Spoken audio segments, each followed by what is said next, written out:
بص يا صاحبي، اكيد مر عليك اليوم اللي بتبقى ماسك الكتاب فيه ومخك بيقول لك مش قادر، زهقان، مش عارف تذاكر. انا كمان جات لي الايام دي كتير، بس خليني احكي لك على 3 حاجات جربتهم والفرق كان كبير.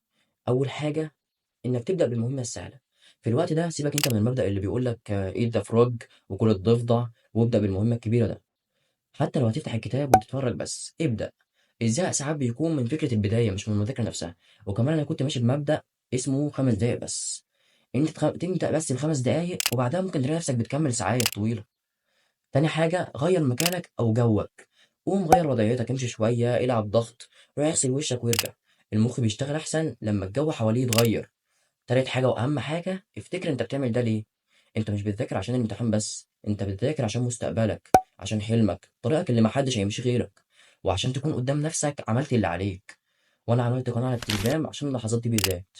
هتلاقي هناك دفعة كويسة جدا إنك تذاكر، وجدولة وطرق حل، وهتلاقي هناك جلسات مذاكرة وحاجات تبسط عليك الدنيا بدل ما تعقدها بإذن الله. هسيب لك الرابط في الوصف وفي أول تعليق مثبت. خش وشوف بنفسك. وما تنساش احنا مش بنذاكر عشان حد، احنا بنذاكر عشان نفسنا ونثبت لنفسنا ان احنا قدها. انا محمد سمير ودي سبارك، الشراء اللي ممكن تغير كل حاجة.